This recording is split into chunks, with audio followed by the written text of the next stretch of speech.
Hi moms, welcome to my channel. This is a new episode, an exciting one. But before we get into that, so I'm excited. The nursery, the Montessori bed I designed is coming. By the time we do the next shooting, it should be here. Then I can take you through a little bit of what Montessori parenting means to me, why I chose it, why I chose that bed, and yeah, I'll just let you into my little life. So today we're going to talk about things not to say to a new mom. Okay, it's not things not to say. I mean, whatever it is that you're telling a new mom obviously comes from a good place and you mean well and you're just trying to help, really. Everyone is trying to help. No one means any harm. But it's just, I think I'm not a new mom. Okay, I'm still a new mom, but I feel like I'm past the stage where things that people say bother me. But usually like the first 3 months after your baby, even the smallest of things really, really get to you.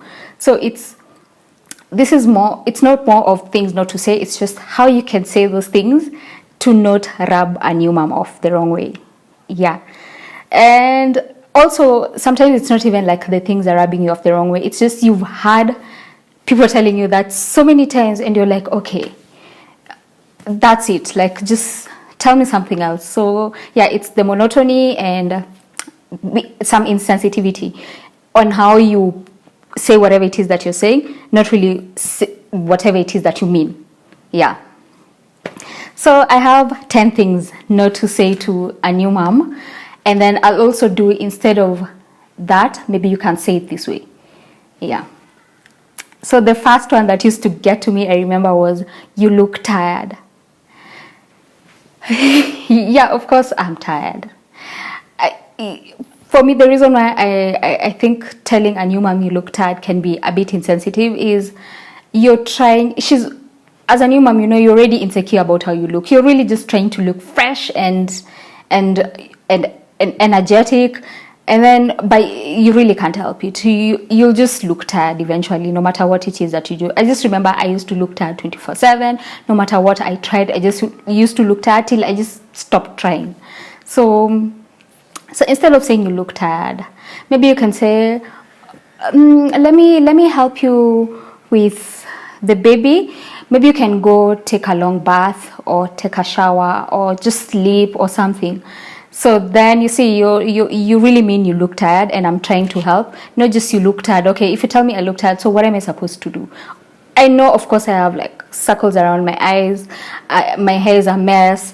I haven't done my nails in like forever. I just look a mess. So you telling me I look tired is just adding on to the insecurity that I already have.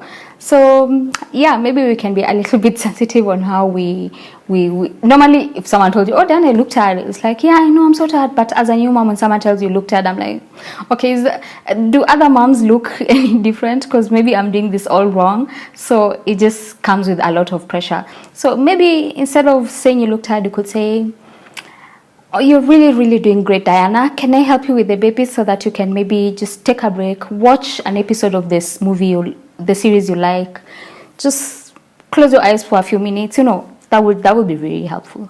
Yeah. And then 2. Okay, this, maybe I should skip that. I wanted to say sleep when your baby is asleep, but yeah, you need to sleep when your baby is asleep. I mean, there's no any other way around it. But let me tell you, I remember every time my baby would fall asleep, at least nowadays, like when my baby is awake, we get to do things. When she's asleep, we get to nap together. But back then, it's like when she's awake, I can't do anything. I can't, because when she's awake, you have to hold her and breastfeed. There's always something you're doing. And then when she gets to sleep, that's the time maybe you remember, oh, maybe I need to shower, maybe I need to eat. I actually remember I used to eat when she's asleep. Nowadays, we eat together. So you see, like someone telling you to sleep when the baby's asleep, but really you can't sleep when the baby's asleep, makes you feel like I'm never ever going to sleep, because if I can't sleep when she's asleep, then when am I supposed to sleep? So usually maybe instead of that, you can say, oh, Dana, you're doing great. Maybe when the baby is asleep, you can just sleep a little bit and then, or do whatever it is you need to do quickly and then sleep a little bit, because you might not get time to sleep. Yeah, I don't know how to face it, but I do want to talk about this because it's really, it is how it is. Sleep when your baby is asleep. Yeah, you have to. I know maybe you hear it so many times and it's annoying, but yeah, it is. Then making any comment about the baby's fussiness. That can really get a new mom angry, because you can imagine someone telling you, oh, your baby does cry a lot. Okay, what am I supposed to do? Close her mouth? Like, and then also that again adds on to the insecurities. Like, okay, am I doing something wrong? Like, what am I supposed to be doing? How do I shut a crying baby? You know, sometimes the baby's colicky, sometimes it's really something you can't help. So telling a mom that their baby cries a lot, it's like telling them you have a very troublesome baby. You know, like it's something negative, and it's directed towards the baby, which is not a good thing. So yeah, some insensitivity. Maybe you could try, instead of telling someone, oh, baby really cries a lot, could maybe try and tell them, oh, Dana, you're doing great. Don't worry, it's normal, it will pass. Maybe that's better. Yeah. And then I think for me, this used to bother me. So this is the fourth point. For me, this used to bother me a lot when someone tells me to enjoy because it only gets worse. What do you mean it gets worse? Like, what do you mean? Honestly, like now looking back, I'm like, no, it doesn't get worse. It gets better. It gets better. So let no one tell you to enjoy because it's going to get worse. It actually gets better. It gets easier. And yeah, so maybe instead of telling someone, enjoy, it gets worse, you could be like, Dana, you're doing great. These days will be gone very soon.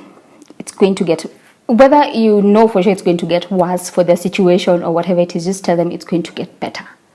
Yeah, enjoy this, enjoy every moment. Not really enjoying, like be present in every moment, because it's only going to get better. And yeah, for your memories, just be present. Yeah. And then 5, talking about the new mom's weight, whether she's lost weight, whether she's added weight. It's always just not a good idea to talk about their weight. I could be losing it because I'm undergoing postpartum depression, I'm undergoing postpartum anxiety, there's just something else that's stressing me, maybe nanny issues, you're stressed out, or I could be gaining weight for the same reasons. So just stay off telling a new mom about their weight. Just, yeah, let them be. Just focus on them being healthy. Maybe instead of talking about their weight, maybe you can try and give them things without really necessarily mentioning the weight thing. Maybe you could, maybe, I don't know, if say she's having nanny issues, maybe you could help around with that, getting a nanny for her. If it's postpartum depression, anxiety, whatever, maybe try to get them help, but don't comment on their weight. And I'm sure by the time you're commenting on the weight, you really don't know what's going on. So maybe you can just keep that off and until they're ready to let you know whatever it is, the reason why they're gaining weight or losing weight. Maybe they're actually enjoying whatever journey it is, but just don't mention it. Just never ever mention anything about a weight to a new mom. You're already feeling like you're not on track, you're not where you're supposed to be. So someone telling you what is the obvious, again, is just very, very annoying. Yeah. And then number 6, mentioning work. Like someone asking you, are you going to work soon? Or someone asking you, why are you going to work soon? Or are you ever going to work? And then someone else maybe will be like, I think you should stay home with your baby. Like, how can you go to work and leave your baby at home? Just, for me, I think when I was at 3 months, I started thinking about going back to work. Yeah, at that time, I wasn't so sure about like taking the break and all that. So I was thinking about going to work. And I remember like the interview questions and people asking me if I'm going to work, when I'm planning on going to work, like all that pressure. And yet deep down in my heart, I knew there's no way I'm leaving my baby to go to work. So like all the questions and the pressure make you feel like, okay, maybe I'm making the wrong decision. So when someone would make a comment about going back to work, I'd be like, maybe I need to get a job and go back to work ASAP. And then I would, deep down, I know I really, really want to stay home and take care of my child. I don't want anyone else doing that. And then like every day, it would just be clearer and clearer and clearer why I need to stay home. So sometimes the question around work, maybe it can be more of a discussion and not when or why, or, you know, it can just be a plain discussion, or just keep off the topic about work until they let you in. Yeah, for me, work was a very, very, very difficult thing. Like one morning I'd wake up and I'm applying for jobs and I'm going for interviews. The next morning like I'll just think about leaving my baby for a minute, and I'm like, no, we are not going to do this. So again, like just give a new mom time to process everything before you can ask them about going back to work. Yeah. And then this is the 7th point. So this is obviously obvious. Comparing a new mom's baby to another baby or to your baby, just don't. If the baby is fussy and colicky and you're there like, oh, you know me, my baby's never cried. Yeah. Even if your baby's never cried, just don't mention it. Just don't mention anything that's a contrast of what a new mom is going through, because you make them feel like they're failures. You know, all these expectations you had as a mom and how you'd planned your baby's life and your parenting, and then now when someone else compares their baby to yours, they sort of like make you feel like you're a failure. You know, like just don't compare babies. Yeah, obviously, like our parents do it, and for me, for our parents doing it really doesn't bother me, because it's like my mom is trying to compare me as a baby to my baby, then that's fine. But not someone else trying to compare their baby or their nieces or nephews to yours. It's just, sometimes it can be a really bad and insensitive thing to do, especially if it's usually like the negative. And then also, other than comparing babies, like questioning milestones.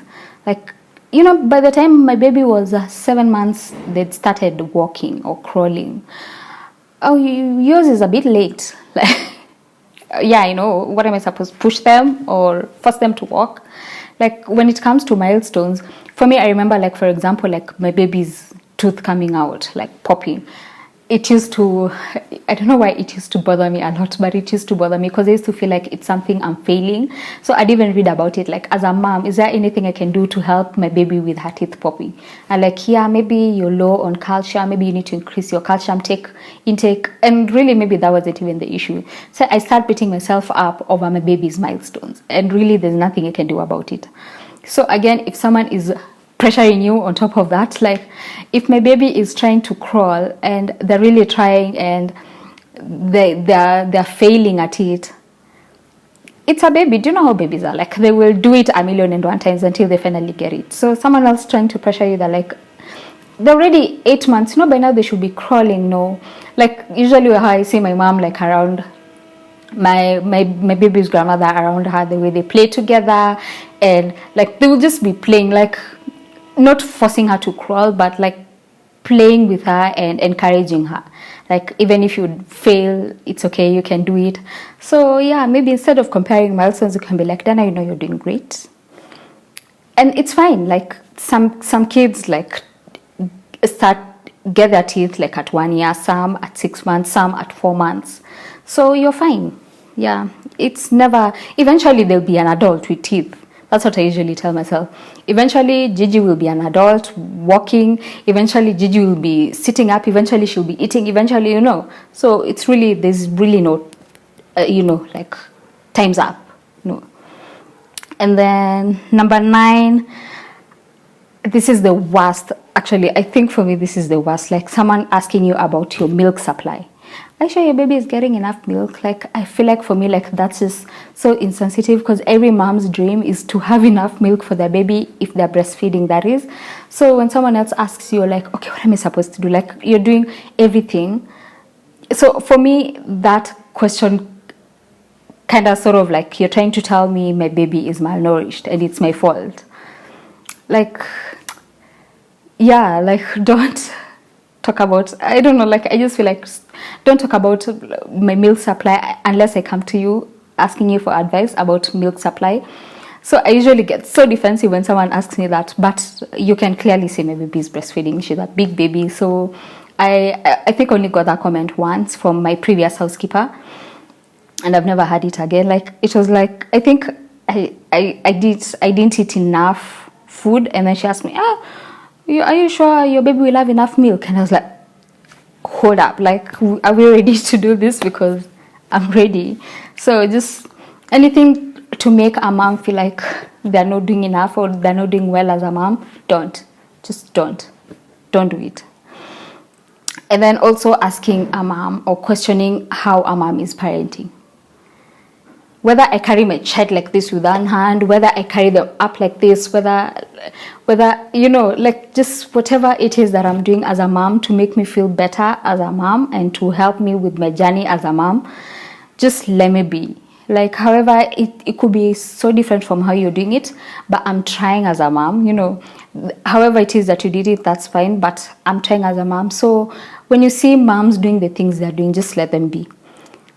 Yeah, just let them be. Like, I don't know, if I'm so used to carrying the baby as opposed to putting the baby on the stroller, just let me be if I'm going to get tired.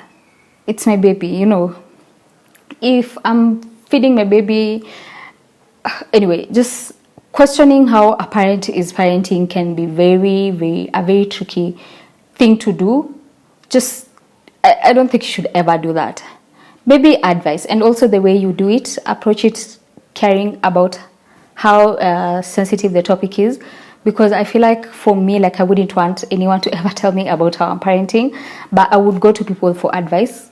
I always do anyway. I always ask my friends, my parents, like, how they did it, how to do this, how to go about this and that.